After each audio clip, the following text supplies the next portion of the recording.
Welcome. Welcome to everybody in the cyberspace audience. And technology has created a new phenomenon, which is you could sit and speak to an empty room or to nobody and reach millions of people. How do you like that? It's like social media. They say the people that created social media are the most antisocial people. And they've created a whole environment where you can have many friends and never meet them. Anyway. So the title of of tonight's class is How to Land After You Fly. And it's also in honor of the loving memory of Lydia Leah Garba's Bas Dvora. The yard site is this Thursday, the 28th of Nisan. And the reason I chose this topic, right here, Thursday, 28th Nisan. Yeah, Thursday night probably, whatever. I'm reading what I was told to read. I don't like to tell people when their yard site is. They tell me, So, a very central theme in life is this: the question of balance and finding harmony in your life. There's a cardiologist that would often come to this class, and he once he had a very difficult life. He was going through a hard divorce and a messed up life. And I remember him telling me once, he wishes he could have just one day of total peace. Like, no anxiety, no tension at all. Being a cardiologist, I said to him, so what do you mean, like a straight line? He said, no, not that. Because we all know a straight line is a sign of death. And if you look at a cardiogram, the thing that jumps out at you immediately, that looks like a wave. A healthy heart looks like a wave, where there's valleys and peaks, and they're perfectly aligned. And if you would use that as a type of like a gauge, if you say that's like a way of measuring one's life, you could also say psychologically, what do our lives look like that? A healthy life would look like a healthy pulse, a healthy heartbeat, or a healthy breathing, which is a very balanced exhale, inhale, contraction, expansion, and everything is commensurate to each other. What we call the amount of tension and resolution are proportionate to each other. When you say life goes out of whack, meaning a life that is challenged, it usually comes down to that either the peaks are too high, people's extremes are too high, in other words, there's too much tension, or there's too much resolution. The valleys are too deep, which would be the equivalent of, in other words, a healthy measure of angst is a very important component in life, because what it creates is an element of restlessness, which is healthy for the spirit. Just like a heartbeat, there needs to be an element of movement and mobility and growth.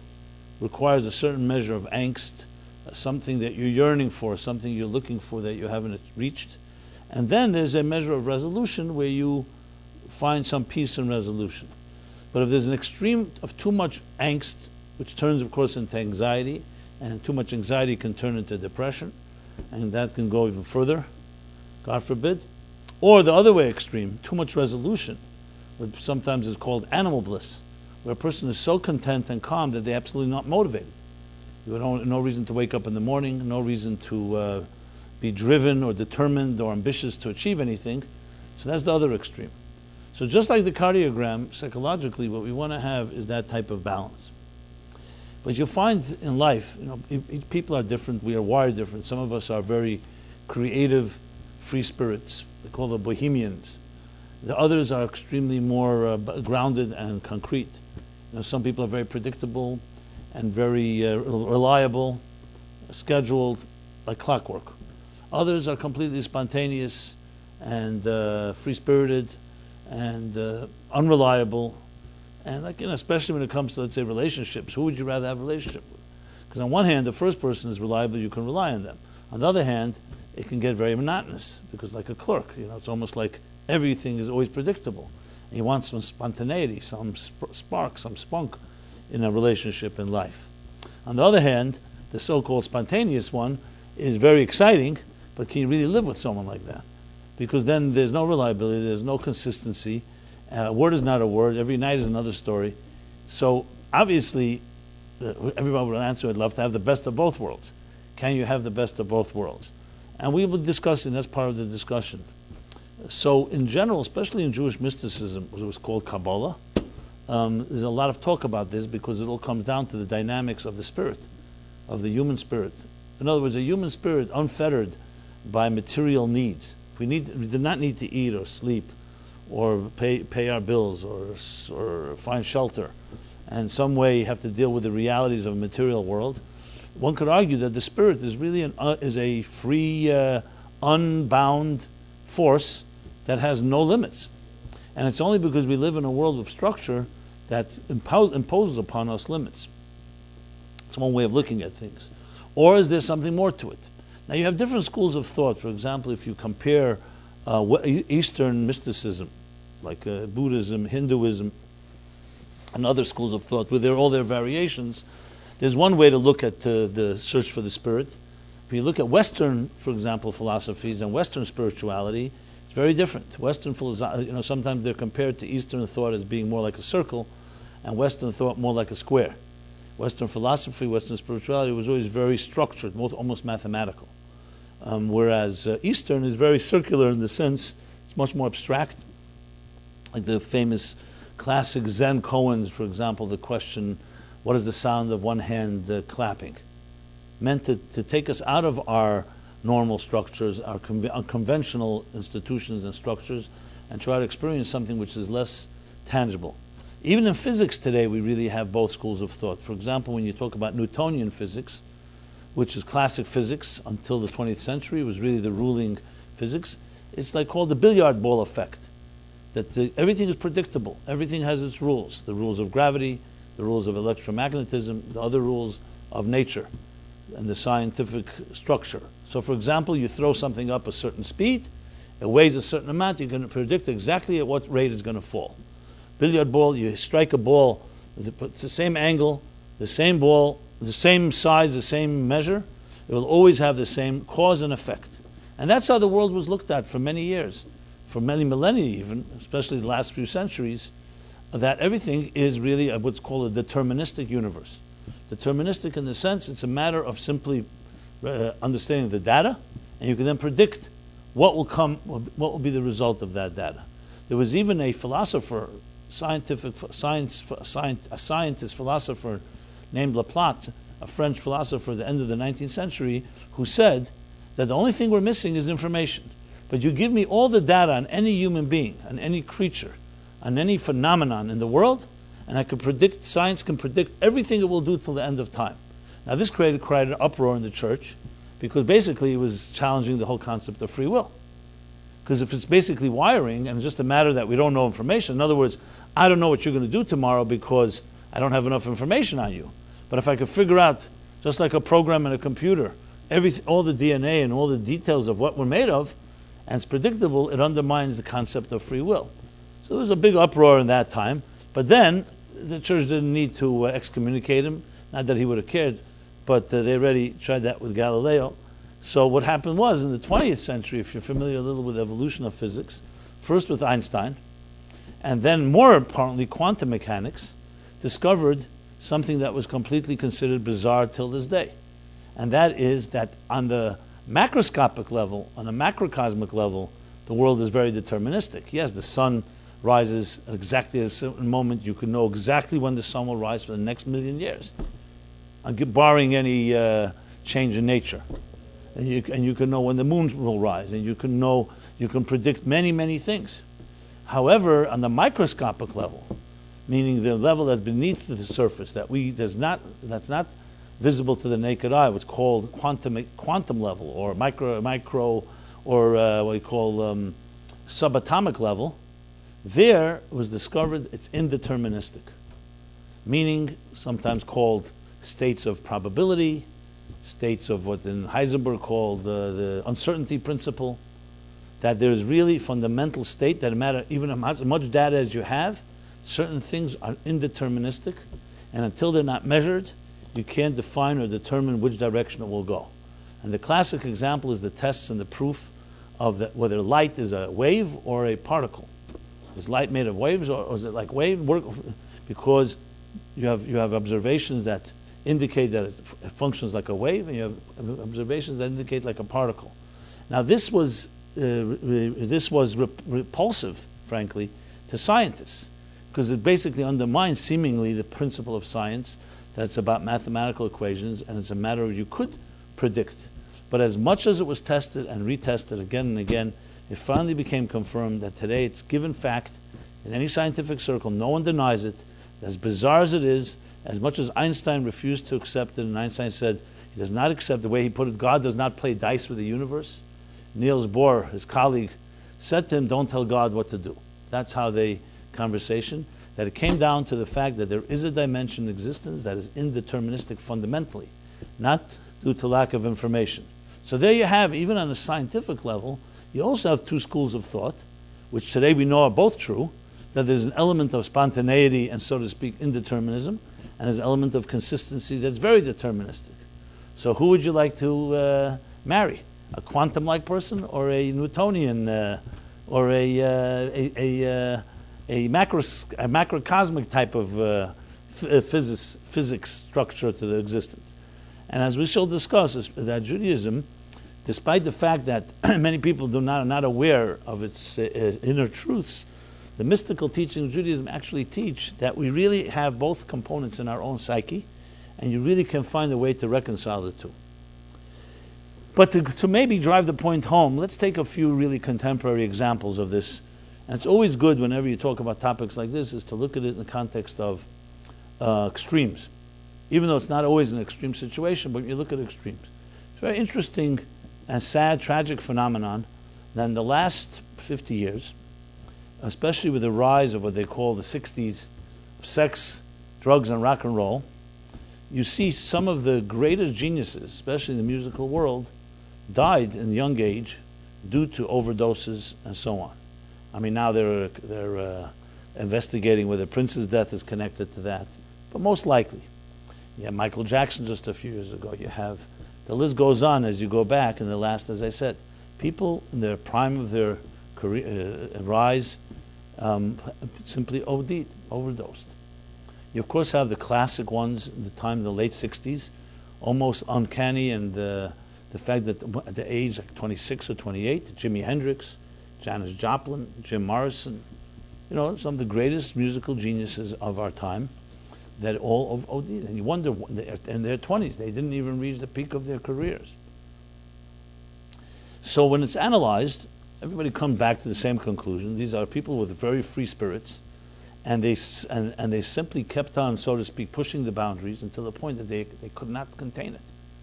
And when you look at the interviews with them and you look at how their lives evolved, they came to a point after their shows and after their musical highs, which was of course very much generated by the drug culture, they simply could not come back to living a life of routines on a structured level. And at some point you just, it's like with the classic example they today have evidence of monkeys. You put them in a cage and you start feeding them cocaine. At some point the monkeys press a button and they get a dose. They will keep pressing the button until they die. Because what happens is once you get addicted to these highs, it's very, very hard to contain it. Which of course brings up the whole big question of what I said before. Once you fly, can you land? I mean, in this country, LSD was legal till 1966. And LSD, as you probably know, was a drug that was developed by Albert Hofmann in the 40s, late 40s. He was looking actually for some type of synthetic chemical that can induce madness. That was his intention. He was looking for something that would be able to simulate an element of madness, so psychiatrists and psychologists could perhaps get into the minds of what was called madness then. Today they don't call it madness. Today it's called mental illness, chemical imbalances, a lot of other names for it. And that's what he was looking for. So if you read the story of Hoffman, he just died, I think, 2 years ago. So he was experimenting. He worked in Sandoz as one of the pharmaceutical labs in Switzerland, and because he couldn't experiment on anyone but himself, so he kept injecting himself or ingesting different types of chemicals, and he knew that he was putting himself at risk. So what he did was he had notepads all over his lab and his home, and recorders, So in case anything should happen to him, he would try to record and write notes. So even if he couldn't come back to tell about it, or God forbid worse, there would be some documentation. This you could check out. This is not some fantasy. This is anyway. He began. The reason I'm telling the story for a reason. You'll see in a moment. So Dr. Hoffman, he began to experimentation. Anyway, he writes in his journals that what happened was one late morning, he took some type of compound that he had concocted, and he was going home for lunch. So he was riding on a bicycle. And he was riding through a type of a path that had hedges, very tall hedges on both sides. And he was riding. As he's riding, he started feeling strange sensations. And this would be the first. This would be the first chemical psychedelic experience in history. I mean, there were plenty of psychedelic experiences through mushrooms and other things, but those were more natural. And this was synthetic in the sense it was a compound, a chemical. And he started feeling sensations, like strange sensations, and he writes that suddenly he sensed that the hedges began to vibrate and the colors of the sky began to change color. He started hearing all kinds of sounds, and suddenly he felt like his bicycle had taken off like a plane, and he was going into a whole different place. And he literally thought he was going mad because he never experienced anything like this. And as he came home, he kept riding the bicycle, unaware that he was actually going home, because at this point his mind was in a different place, an altered state of consciousness, as one would say. He came home and immediately turned on the tape recorders and the notes, because he knew that he had prepared them, because he didn't know where he was going. And he then passed out at some point. And from his point of view, he may never have, maybe would die, not survive. But he did come to, and obviously once this trip was over, trip literally and figuratively, he realized he had done some type of experience. And the way he describes it, there was a book published a number of years ago. It was called, I think, Storming Heavens, America's Romance with LSD. And what he came to discover was, as I said, the first psychedelic experience, and indeed did help him understand a theory that he developed, which was then further developed by others, how the mind works. Because what his experience was, and this was completely in a medical and scientific point of view, it was not yet a recreational thing, it was completely trying to understand how the mind works, and this drug helped him understand the following. Now, I don't remember exactly all these analogies. I think some of them are my own, because I already internalized it, but the gist of it goes like this, that contrary to popular, to conventional thinking, we think consciousness is a state of revelation. When you're unconscious, for example, God forbid, you're in a coma, or you're knocked out, or you're not aware, so that seems to be a blind state. And consciousness is that I'm aware that you're sitting in the room here, I'm aware of the objects in this room, I could analyze it, I can study it, I can communicate with it. That's usually the understanding of consciousness as opposed to unconsciousness. So when we're asleep, for example, or we're under anesthesia, or under some other type of trance or spell, it would seem to be a limited form of consciousness. He actually came to the idea that the exact opposite is true. That consciousness is a very limited flow coming from a collective unconscious state. To take an example, again, I think this is my own example, I don't remember, because as I said, I read it years ago and then I began to explain it and write about it. Take, for example, a reservoir of water, okay? A reservoir where we get our tap water at home. The water you shower, the water you bathe in, the water you drink. The water that comes into your faucet, into your home, is coming from, of course, pipes, which in turn come from a main artery, main water mains, which in turn come from rivers that are driven from the reservoirs that are collecting rainwater and other water, the melted snow and so on, that is really our source of all our water needs. Okay. Now, the faucet is critical. Why? Because it gauges and it regulates the flow. If our faucet breaks, you have a flood, right? So the faucet, the way you could say, is really the gauge, the chemicals in the mind that allow only a stream of limited consciousness to emerge in your mind, so you don't get overwhelmed. When you look at people, what was called madness then, or chemical imbalances today, what really is going on when a person has, let's say, severe paranoia? or clinical fear, or other forms, even bipolar or schizophrenia or other types of imbalances, what's happening is that there's an unregulated flow. When a person is, let's say, only seeing negative everything, and everything they see negative, they get into a state of depression. And you say to them, not everything is negative. There's positive things in life and negative things in life. And they say, I only see the negative. What's happening? There's a flow that is the chambers, so to speak, the closets, the compartmentalization that a mind needs to be able to survive is missing. So, for example, when we have, God forbid, a loss or trauma, and we all will go under experience at some point in our life some loss.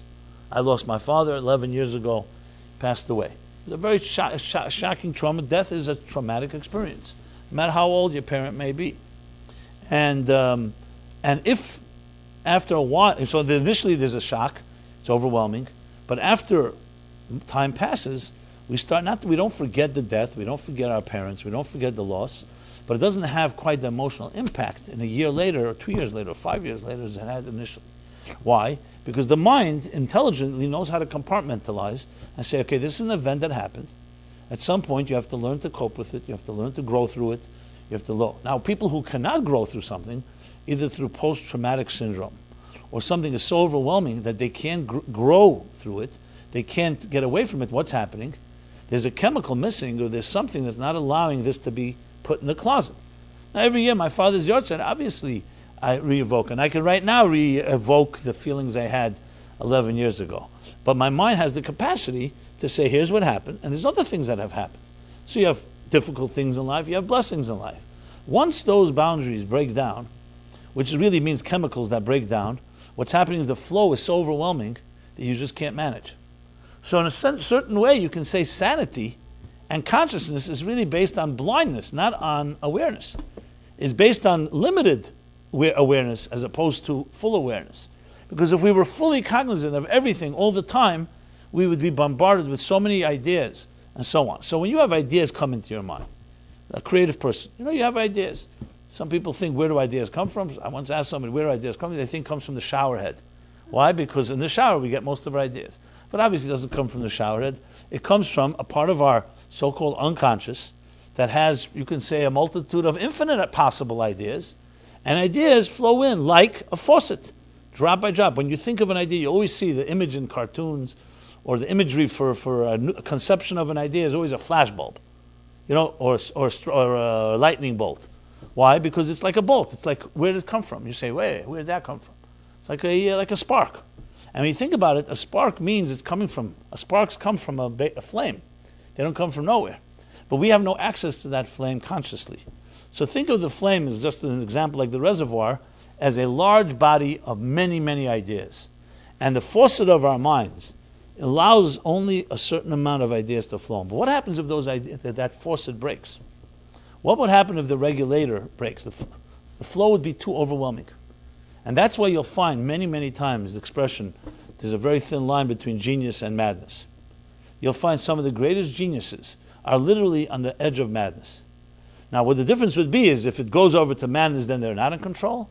And when it's not madness, they are more or less in control. But they're still always tottering at that boundary.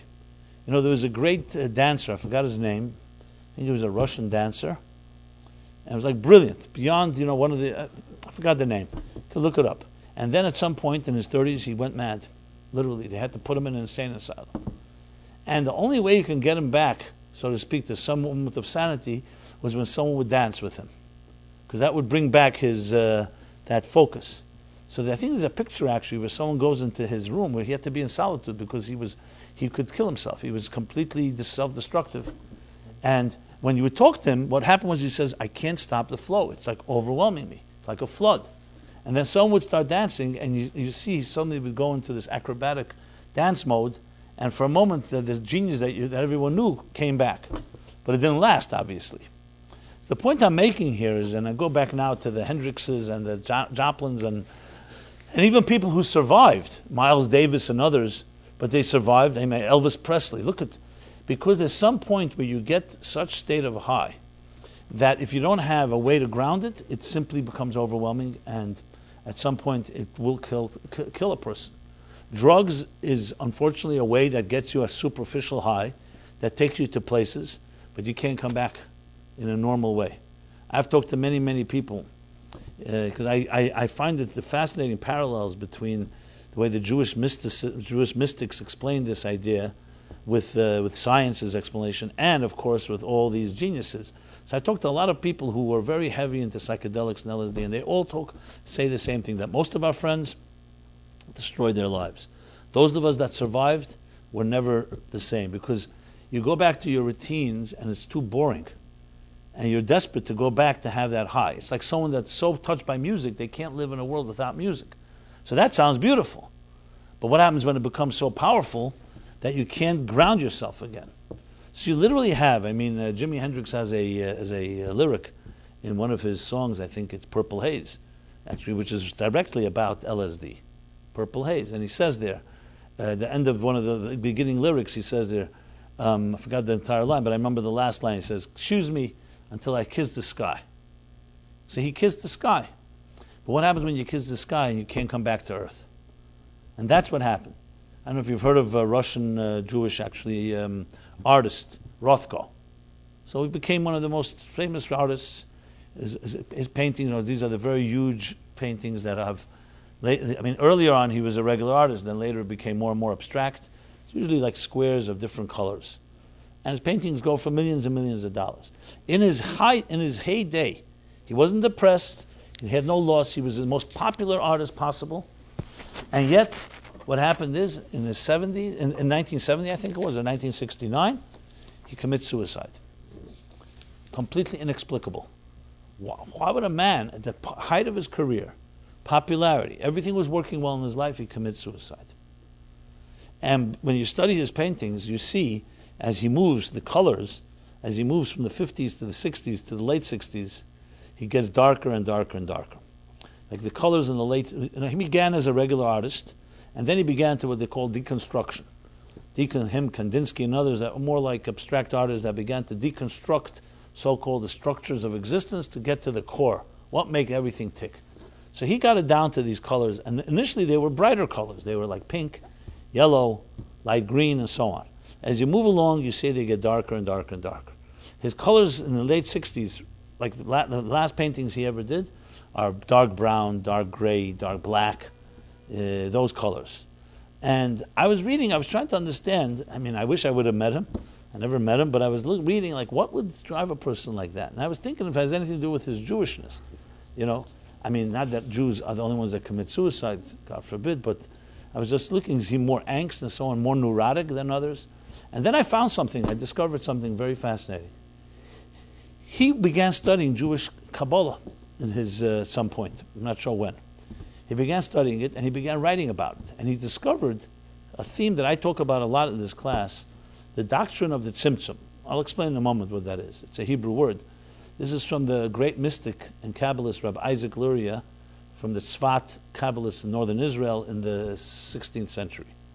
He's considered the greatest Kabbalist probably in history, sometimes called the Holy Ari, Arizal, Isaac Luria, Lurianic, Kabbalah, different names for it. And one of his main contributions was what he called the secret or the doctrine of the tzimtzum. Now the word for tzimtzum literally means contraction or concealment or, those are the best translations for the word tzimtzum. Now here's the interesting thing. Why was this doctrine so important? Because Arizal was dealing with the dilemma that every philosopher and thinker deals with, and that is, how do we reconcile a deeper, higher sense of God and godliness and a higher reality with a world that is so separate and so easily consumed with its own selfishness and narcissism? Like he and many other mystics always knew that there's some integral connection between everything in existence. What physicists call today a type of either string theory, or there's something that connects everything. Today it's a pretty common knowledge that nature and the universe in which we live is not a bunch of different fragmented parts. It's part of one mosaic, like one symphony. The only ones that disturb the symphony is the human being. But if you took the human being out of the equation, look at nature. It's unbelievable design, symmetry, harmony, nature, the symbiotic relationship with different species, the relationships, the give and take. Even prey and predator have a certain type of poetic dance going on. Obviously, no one likes prey being killed. But at the end of the day, if you look and study it, the creatures that are consumed by other creatures are the ones that multiply in the largest numbers. There are far more vegetable, for example, more vegetables in this world than there are animals. There are far more insects than there are larger animals. And in direct proportion to the amount of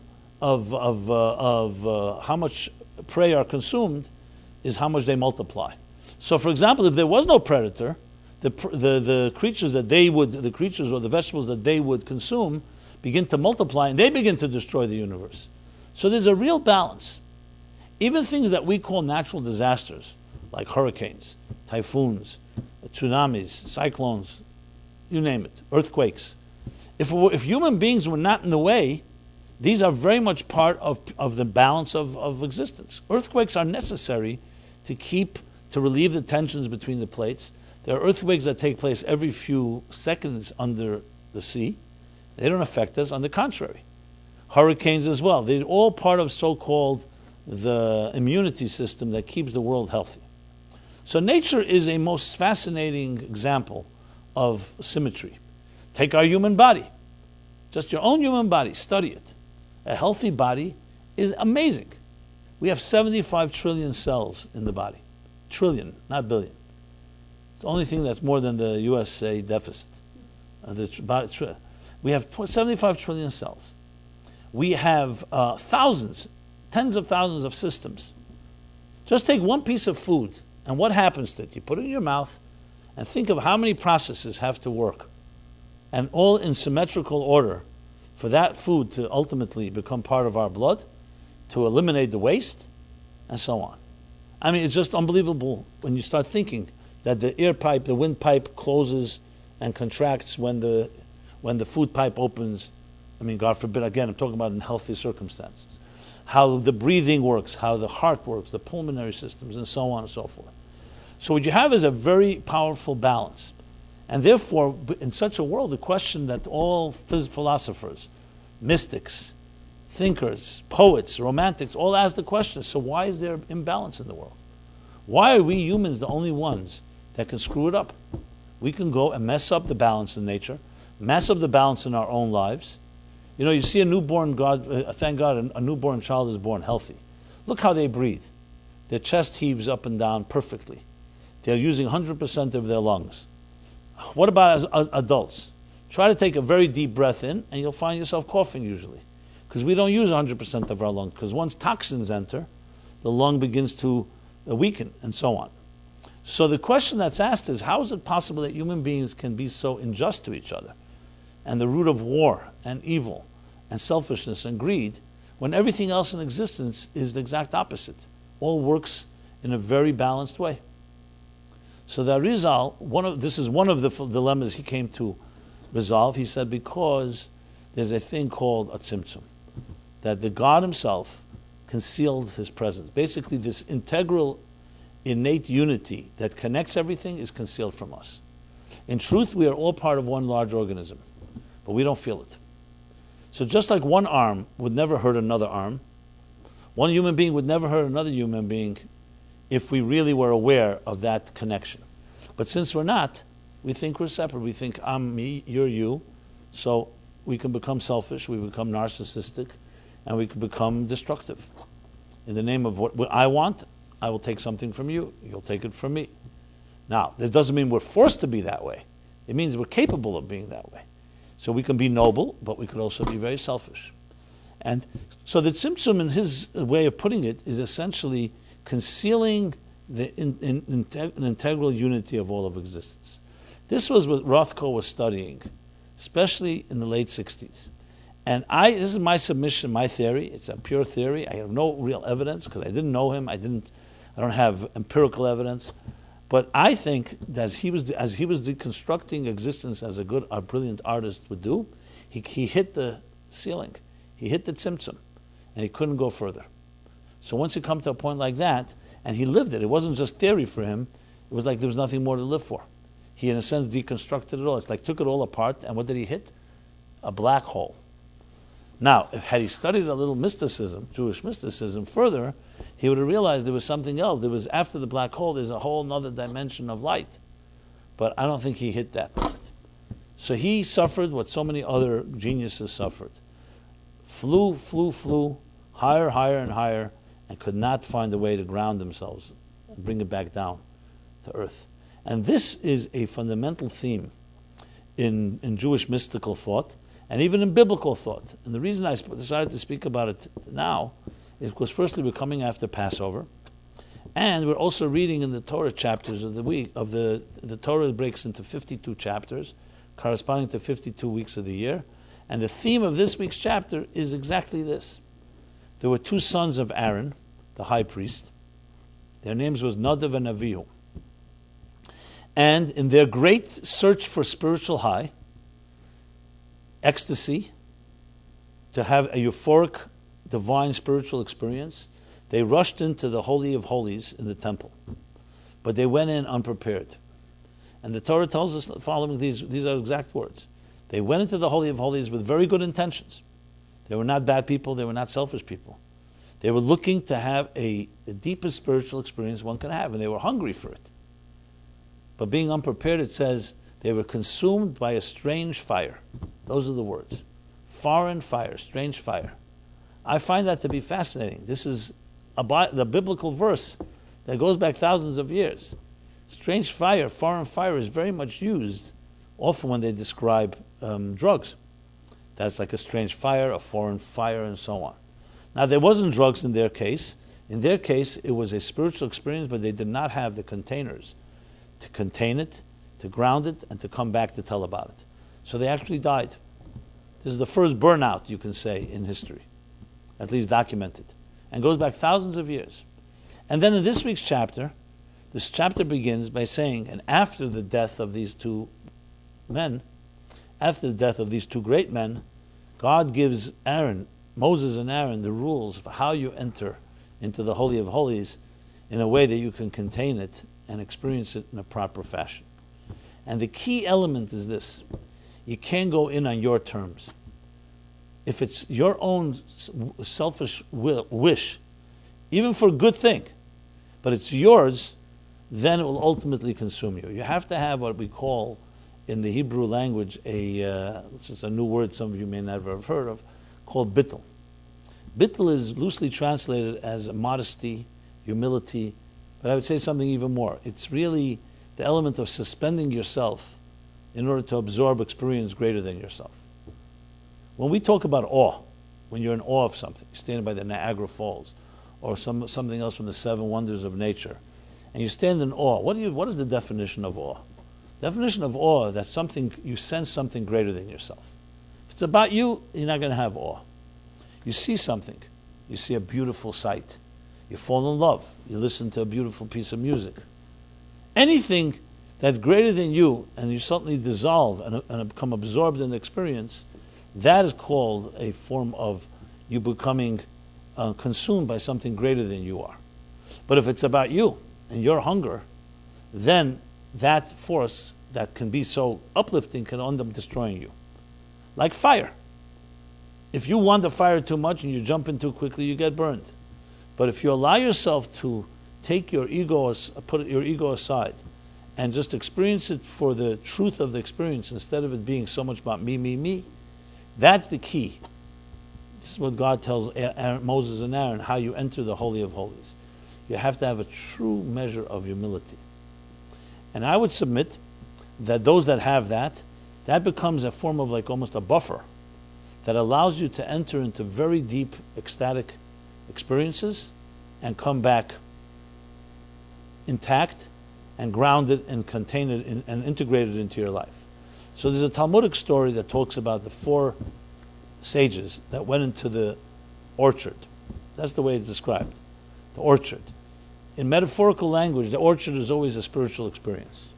Four different individuals, Ben Azai, Ben Zema, Elisha ben Avuya, and Rabbi Akiva. They're their four names. And here's what happened to them. They all were great sages. One died, literally died, overwhelmed by the experience. The second one went mad. This is a Talmudic story. The third one became an apostate. He stopped believing, became a heretic. Too confused by the whole thing. And one, Rabbi Akiva, says, entered in peace, and he exited in peace. That's the words used. Shalom in Hebrew is peace, shalom. He went in peace, meaning in a wholesome way, and he came out as a wholesome. Of course, the big question that everybody wants to know, what was his secret? Why were the other three so damaged or wounded? Death, madness, confusion. And he was the only one that went in peace. And the answer lies very much in the history of his life. Rabbi Akiva was an unbelievable sage and a tremendous force, but only matched by his unbelievable humility. So here's the story. Rabbi Akiva, the Talmud tells us, actually grew up ignorant. He was not knowledgeable. He was illiterate. And until age 40, he never really succeeded in anything. Then he met this beautiful woman, the Talmud tells the story. They fell in love with each other. Now she came from a very wealthy and very affluent and very educated family.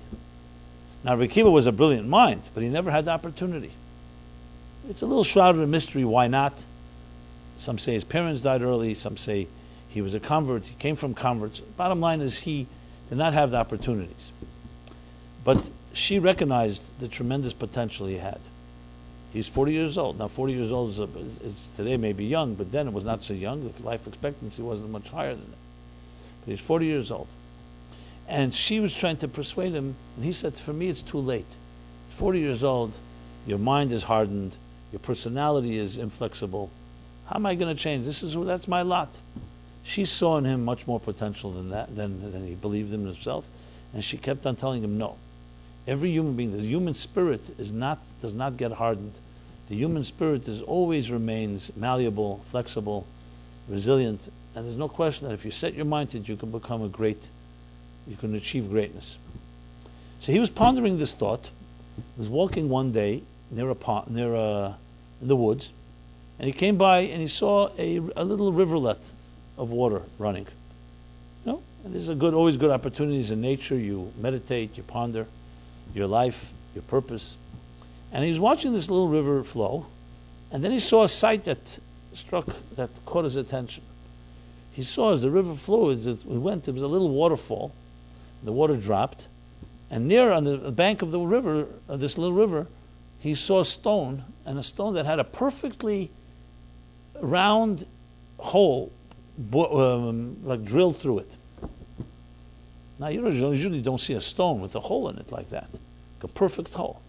He's wondering, how did that stone become that way? And he's watching closely. He sees that the water, as it would spray from the waterfall, kept on spraying into that stone. So he realized over the years, the water ultimately bore a hole through the stone. So he said to himself, if a hard stone, an inanimate stone, can be pierced by a drop of water over time, and literally a complete perfect hole should be like as if drilled through it, how much more so a human soul that is more than a stone, that no matter what his life was like, things can change. And this lesson confirmed everything that his future wife, told him, and he decided. They married, and her encouragement, went to study. 24 years later, actually my mistake, no, 12 years later, 1 second, I remember how many years. Let's put it this way, it's a number of years. He came back with 24,000 students. And then the Talmud says he became the greatest master of Talmudic thought that ever lived. As a matter of fact, the greatest mystic, the number one mystic, the Zohar, if you've heard of the Zohar, the Holy Zohar, which is the classic book of Kabbalistic thought, was written and composed by his student, Rabbi Shimon bar Acharei, who we will celebrate his yahrzeit in a few weeks on Lag BaOmer. So this Rabbi Akiva, who had literally seemingly no background, no opportunity, from a stone learned this lesson. This is called a great person. Greatness is not how confident he was in himself, how brilliant he was, how powerful he was, which was all true. It was he did not let his self get in the way. So a man like that goes into the orchard, has a spiritual experience, he's going to come out intact. Because it's not about him. Think of it this way. I'll use a little, this comes from Jewish mystical thought, but if you're familiar with other mysticism, this may resonate. The question, when you put a dry hand in water, what happens? It gets wet, right? That's pretty obvious. What about when you put water in water? Does water get wet? Does a fish get wet? So the obvious answer is water doesn't get wet because it's wet already. What does that tell us? What does that teach us? That teaches us there are things we experience and there are things we become. Very, very different. You could learn information and gather data and know more than you know that you knew yesterday. You know more today than you knew yesterday. That still doesn't mean you've become one with the knowledge. It means you know more. You've experienced another experience. You've had another experience under your belt, in your resume. Then there's when you become. It's called a becoming. You become the thing you experience. So that's a whole different story. You become one with it. Sometimes, let's talk about it from a context of love. Is love a verb or a noun? Is love an action? Or is love a state of being? So some people say that for men it's a verb and for women it's a noun. For men it's an action, to love someone, and for a woman, love is a state of being. It's a full, all-encompassing state of being.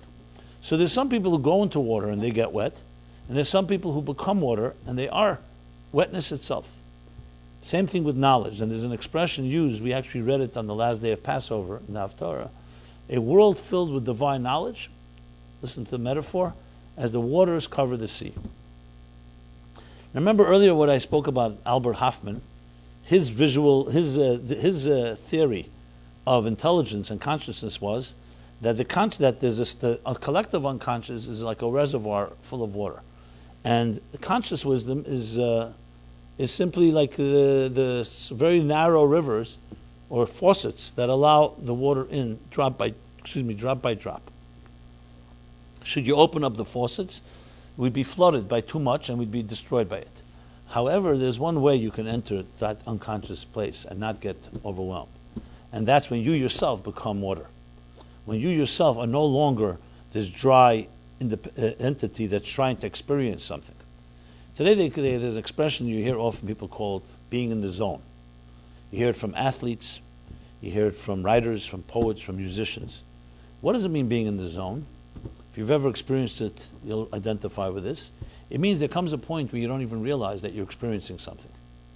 Let's say, I'll give a simple example, would be you're reading a book, and you get so engrossed, immersed in the book story, you don't even realize you're reading a book any longer. You don't even realize you're turning pages. The story you've become part of the story. It's so absorbed you. You become so absorbed in it that you become one with it. And then if you step back and say, 1 second, all this is a book, I'm turning pages. As soon as you become aware of your experience, you're already no longer in the experience. So being in the zone means there's no longer a distinction between object and subject. They dissolve into the other. It's like you're up all night with a project you really love and you're passionate about. And suddenly you look at the watch, you say, it's 5 o'clock in the morning, I'm hungry, I'm tired. Why didn't you realize it till now? Because you were so part of it. There was no to experience. It wasn't you and the experience, you were the experience. This is what happens when a person has true humility and doesn't allow their ego. When someone says, I want something too much, that alone is going to be the undoing of being able to truly gain it. Like someone wants to have, you'll see everything real in life, you can't just go and acquire. This is one of the mistakes of our commercialized society. With acquisitions, we acquire things all the time. You want a loaf of bread, you go to a bakery. You want a movie, you go rent something, or you get on the internet. We acquire things. But let's talk about a few things that are not exactly acquirable. Truth, love, soul. Those things, how do you acquire that exactly? Which store do you go purchase that in? And can you even acquire it? But because we're people who live in a world where we want to control things, and we want to buy things, we want to purchase things, we think these are commodities that can also be acquired. They can't be acquired. What happens is they have to emerge, and emerging is always with a process. Think of it this way: you plant seeds in the ground, and you want a flower to grow.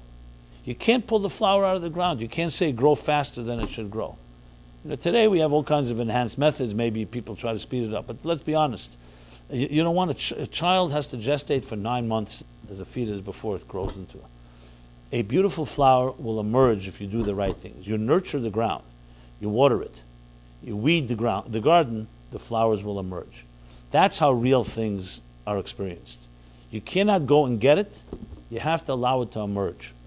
And the same thing is in our human beings. Truth. Nobody owns the truth. You have all the truth you need inside of you right now. However, it's sometimes encrusted or trapped behind many layers, so you need to know how to allow it to emerge. Michelangelo was once asked how he carves these beautiful angels in the marble, and his answer is brilliant.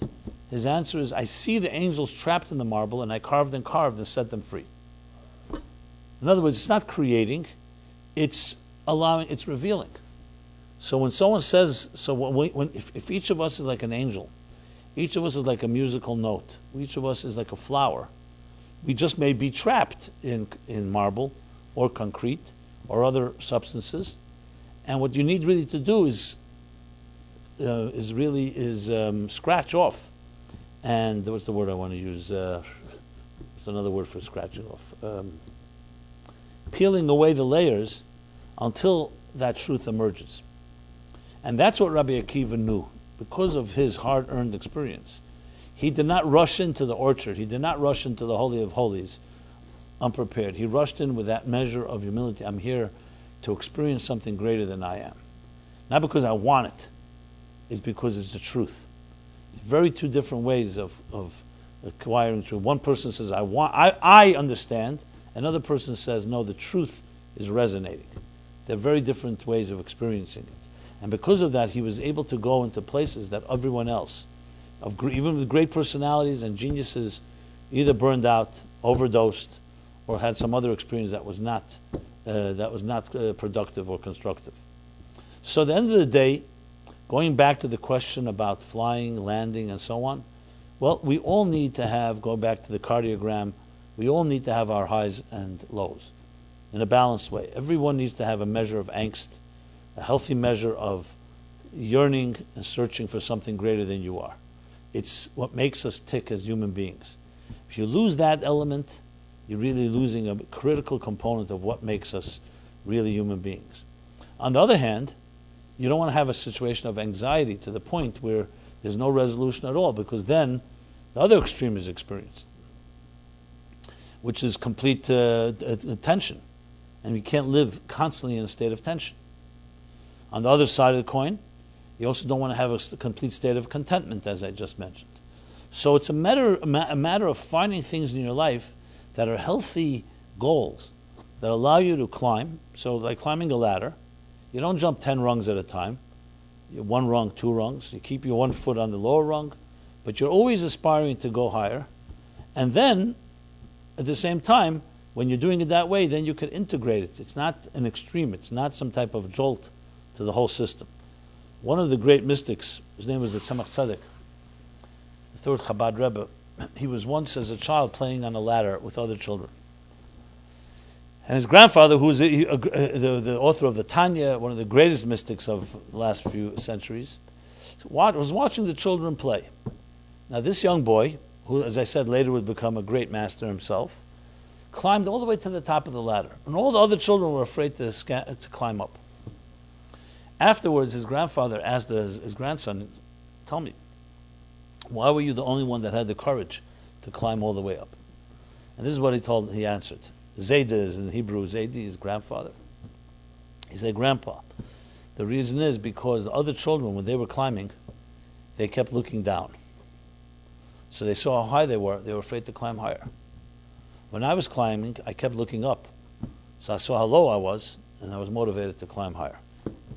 So basically, in life, when you hang around with people that are less accomplished than you, it usually brings you down a notch or two because you say, hey, look at how much I've done compared to them. But when you're around people who've accomplished more than you, it creates a certain healthy, maybe, envy, and say, 1 second, hey, look how much they've accomplished, look how much I've. So when you look back, when you look down, it's usually not a motivating element. You need to look up. You need to always say, okay, it's fine to find satisfaction and find contentment in what we've accomplished. Obviously, we all deserve that. But if that's where you dwell, you won't grow.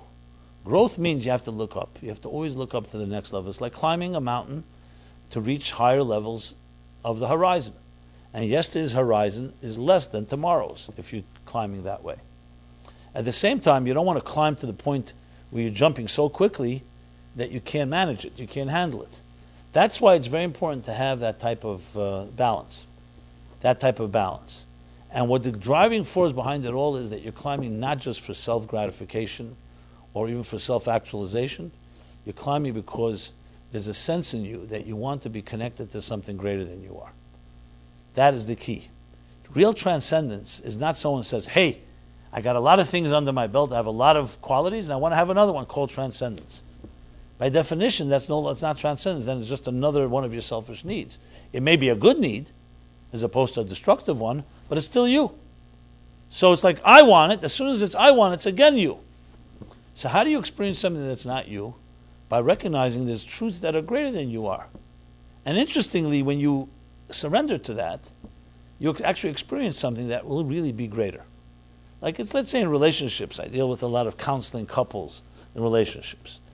And often you hear, people don't say it openly, but you could sense people want control. And of course, when it comes to relationships, it's not so simple. You can control maybe your workers. You can control your alarm clock. You can control what's in your mobile phone. But you can't control another human being. And you can't control your heart. A true healthy relationship means there's going to be a measure of vulnerability and unpredictability. But like one guy once told me, privately, he didn't want to say it in front of his spouse, he says, I'm not interested in being vulnerable. I've been hurt too much. So I said, so why are you in a relationship? He says, I want to be in a relationship where she's vulnerable and not me. So I said, why don't you tell her that? Obviously, he's not going to say that. So I said, in other words, so basically, so he says, so he's ready to play the game, but he's not really ready to let go.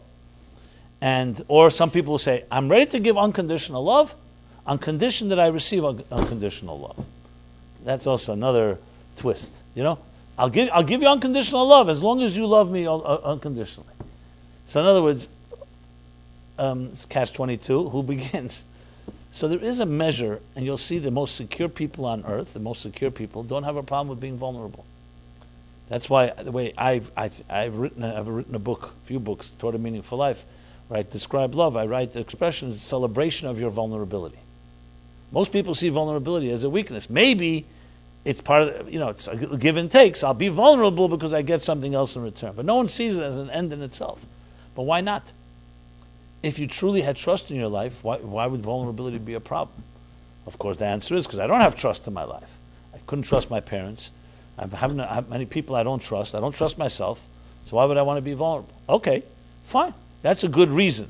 That still doesn't mean vulnerability is a bad thing. It means that you don't have the confidence and the security and the courage to be vulnerable because you're afraid you're going to be hurt, which is legitimate. That's why I'm not suggesting someone let their guard down and just be vulnerable. That's not the point. The point is, however, you have to seek. You're looking for real vulnerability in a relationship. When you have that, you have a true relationship. Now, obviously, it has to be with the right partner, a person you could trust, a person that will not hurt you. But love comes with this double-edged sword. There's always potential. When you allow love into your heart, when you allow yourself to love someone else, there's always potential that you're going to be hurt. Because love is a complete thing. And anything that's complete has everything in it. It has the potential for beauty and has the potential of being hurt. There's no way around that. And any type of distorted version of it is not really what love is. It's love that's based on certain rules and circumstances and so on. So to go back to what I was saying was that the true measure of a person really finding that balance that I'm describing, the balance to fly, the balance to land, is about recognizing it's not about you. It's about something greater. Real love is not that I want love. That's selfish love. It may serve well. Real love is the ability to truly suspend yourself because of another person, and that person helps you get better, greater than you could ever be on your own.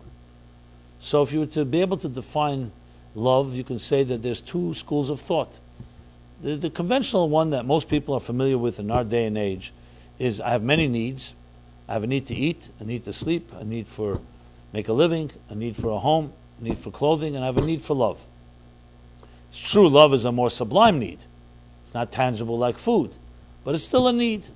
Well, the need sometimes is defined as companionship, intimacy, sexuality, a partner in life. A lot of ways to define it. Validation. All that comes with that love. Now, that's a definition that most people go by. Jewish mysticism teaches another definition. That definition is still limited. It teaches that love is not about another need. Love is about giving. Not about how much you take, but how much you give. It's what the Jewish thought calls transcendence. That love is a transcendent experience. And transcendence, by definition, is not a need. Transcendence means you're transcending yourself. It's not you're becoming more of yourself. So your partner is just an extension of you. It's the exact opposite. It's you're transcending and finding something that's beyond you, and that makes you a greater person. It's a very different definition. And it goes back to what I said before about the bittul, about the suspension of self in something greater. So of course a person will say, well, why would I suspend myself? The answer is because you have a sense that there's more to life than you. If God is to mean anything in a person's life, it means God is not part of who you are. You are part of what God is, which is what Abraham came to recognize, that a part does not define the whole defines the part. It would be like saying all of existence, all the cosmos, everything is just an extension of me. It's the exact opposite. We're an extension of it, it's an extension of us. And that's when we say that God created the human being in the divine image. But most people want to create a God in our image, which is essentially, subtly, what's called idolatry. You're worshiping a God that you want to worship, a God that fits your criteria. And the whole purpose of it is really the ability to surrender to something beyond you. And that, ironically, makes you greater. Greater than the first version, which is just as great as, you can be dedicated to your own life, you could be brilliant, but you'd only be great as you can be. But when you're dedicated to something, to a cause greater than yourself, you become an extension of that cause. So think of it this way, we are mortals. Whatever dreams and aspirations we have is going to be mortal, temporary, and ultimately something that has finite parameters. When you connect to a cause that's immortal, that's eternal, then you become an extension of eternity. And yes, that's what Jewish mysticism teaches, that we can take fleeting moments and space, time and space, which are both by definition limited. We only live that many years in our lives. Everything is limited, but we can infuse it when we choose to truly transcend with something that is unlimited. So basically, a moment becomes forever. How did William Blake put it? That eternity in an hour. Right? The whole piece there, all the same idea. It basically means you can actually take finite and it becomes a channel for the infinite. Now, how is that possible mathematically? Well, the mystics teach us because God and the divine essence is neither finite nor infinite. Infinite and finite are contradictions in the mathematical terms. But what happens if something is neither finite nor infinite? Then both can join together, which of course deserves its own discussion, how exactly to understand that. But suffice it to say for now, that when we're dealing with human experience, we have a need to fly and we have a need to land. And pilots and aviation, they talk about this: is it harder to take off a plane or to land a plane? Some say it's harder to land than to take off. However, it's understood. But one thing is for sure: in human life, it's probably harder to land than it is to take off. To get inspired is not that difficult. It's to maintain inspiration, to come back to tell about it, and to integrate it in our lives. That's the biggest challenge. because that is almost a combination of, that's a paradox, a combination of opposites. Because how do you maintain the two? So go back to the cardiogram. We have examples of it in our own heart, in our own systems. There is a balance. There's the need for, as I said, to climb, and there's the need to integrate. Tension and resolution, tension and resolution. And when you have that measure of bittul, that humility, that suspension of self, that allows you to enter places you can never enter on your own. You know? They tell the story of two children. They were themselves going to be later great people themselves. They were playing mystics, and one was a chassid, one was a rebbe. So one child goes into his brother. They were brothers, little brothers, and he says to him, so Rebbe, he tells him, a little 5-year-old, 7-year-old, says, Rebbe, tell me, what is a human being? What is a Jew? What is a human being? So his response is, a human being is fire. So his brother grabs his wrist and says, if you're fire, why is it that I don't get burned? You know what his answer was? When fire touches fire, it doesn't get burned. So if you allow something that's not fire to touch fire, obviously it will get burned. But if you yourself are fire, so then you join with another fire. Similar to what I said before about the water, a state of being.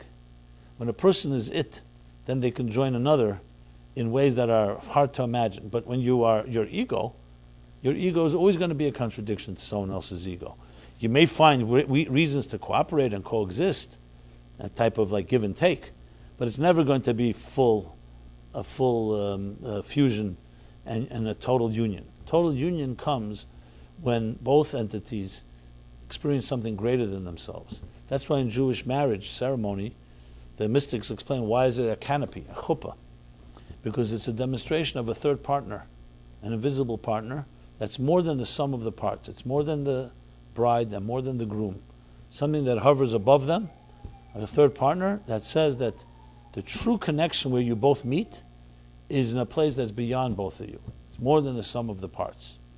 And when you have that dimension, you have the dimension of the flexibility needed, dimension that you don't have to always be right, you don't have to win always. There's some higher truth that two people submit to. Now this doesn't mean that our individuality or our self gets compromised. It means it enhances the self. That you don't become, your life is not just driven by you and your needs, by me. It's driven by a higher cause, which in turn infuses and informs the individual in each particular way. So as we come from Passover, which is a high experience, we read this chapter, Acharei Mois, which talks about how to enter the Holy of Holies in the proper way. So it's end up being really, it's not the question of how do you go from a very inspiring place, a state of euphoria, into routines. It's actually coming to recognize that the routines themselves can be euphoric, if you in true know how to look at them that way. The Baal Shem Tov, great mystic himself, says the difference between a miracle and a natural event is only one thing: frequency. If the sun were to rise once in our lifetimes, everybody would come running out. Look at this big ball in the sky. Wow, what a miracle. But since it happens every morning, big thing. If one child was born in history, I mean, anyone who's had children, anyone who observes the birth of a child, it's a miracle. It's unbelievable. There's no person on earth, even people who call themselves atheists, don't say there's something, how does something, this out of nothing. Child, a cell is conceived, multiplies, and here we are going to therapists with all our complexities. How'd that happen? But since it happens so often, thank God, we take it for granted. Big thing. So we breathe. We breathe around 18 times a healthy person breathes every minute. 18. And we don't even think about what all the mechanisms necessary. You go to the hospital, you see someone struggling to breathe. They're on a machine or something, God forbid. Suddenly realize, 1 second, why am I taking this for granted? That's why there's a very fascinating medrash that says, at the end of the book of Psalms, King David writes, every soul praises God. But soul in Hebrew, the word for soul in Hebrew, is neshama. Neshama has another way to be pronounced, neshima. Neshima in Hebrew means breath. Soul and breath are the same word in Hebrew. That's why you find so much breathing in spiritual exercises, because breath is like the breath of the soul, breath of God that he infused Adam and Eve, the breath of life. And the Medrash says something interesting. Every breath you take, you should be praising God. That's what it means. Not every soul, every breath. So long before the police sang the song in modern culture, this was a Medrash that goes back 1,000, maybe 2,000 years, that every breath you take, that every step you take in life, every move you make is not just another move. It really is truly a supernatural experience. So a miracle is seeing the extraordinary within the ordinary, and not to be trapped in the routine and think, oh, it's just another day. No, you wake up tomorrow morning, it's a new day. Your soul was refreshed, you're refreshed, your mission was, your contract was renewed, and it's not to be taken for granted. People who have that type of sense of gratitude and appreciation are people who recognize it's not about me. You don't just say a sense of entitlement, hey, of course I should deserve all this. We all should be blessed and we should always appreciate it, but we have to always recognize that there's something bigger at work here. Why are we here at this time in history?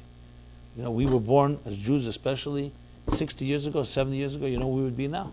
A concentration camp, most likely, in Europe. So why were we not there where our grandparents were?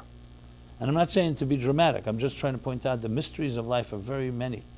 And it's so often, especially in our day and age where we have so many comforts and a lot of leisure, and we have the ease of the standard of living, you know, everything is a step away from us, not even a step away. You could sit and press your button in a basement and get everything you need delivered to your door. So we sometimes get a sense of a disproportionate sense of entitlement, you know, also a sense of complacency and apathy. And really it's about appreciating that really every moment can be a high. It doesn't have to be a high to be a high. You know, you could be flying even when you're on earth, basically. When you appreciate that everything really is a deeper, more spiritual experience. And it's about understanding this and integrating it at our own pace. Can't just go and cold turkey just change your whole life. It's starting to create a certain sense of mindfulness where every day in the morning you wake up, you acknowledge. There's a beautiful prayer that we say, Moda'ani, I acknowledged you for returning my soul to me. It's about appreciating the forces that are at work that are beneath the surface, that the naked eye does not see, and respecting it and realizing we're part of a bigger picture. That bigger picture is not part of us. We're part of it. And then we play an integral role. So each of us becomes an indispensable musical note in a larger symphony. That's when symphonies play well. If every artist, if every musician decided, you know, it's about me, what would the symphony sound like? There's an element of everyone playing their thing, your strength, and it comes your moment, everyone's dependent on you. But you're part of a bigger picture, a part of a bigger portrait, a bigger story, a bigger, greater narrative. So may God bless us all with that cognizance, not to get distracted and seduced by the instant gratifications and the moments the fleeting moments that so often distract us, and to find that type of freedom, emancipation, that even when you're so-called on the ground, you're really flying. And you're really flying. That's when you're able to fly and not get consumed by it, not get destroyed by it. So, we'll conclude here. Conclude here, and I want to just say welcome to you too. And I don't know if you have met, and everyone there here I see who you are, but when I look on outer cyberspace, they see me, I don't see them. As I always say, you could be sitting in your bubble bath, for all I know, and watching this, and maybe one day there'll be it's like a one-way, one-way mirror, you know. You see me, I don't see you. I guess it's a little like God, maybe. God sees us and we don't see God. Is that something you think of that? Anyway. And so every Wednesday we're here from 8:15, 8:30 till around 9:45. And if you haven't left your email address, or if you're online, please do so. Keep you notified of these classes, the topics, as well as other activities that we do. Meaningful Life Center, which is, as the name implies, trying to be a bridge between a secular, challenging world and finding deeper meaning and soul in everything that we do. And with that said, again, I'll say this class has been loving memory of Lydia, Hebrew name Leah Garbos, the daughter of Dvorah, whose yahrzeit is on the 28th of Nisan. which says here, it's Thursday night, the 28th of Nisan. And with that, I bid everybody a very beautiful week. May you be blessed and be all healthy and good. Thank you very much.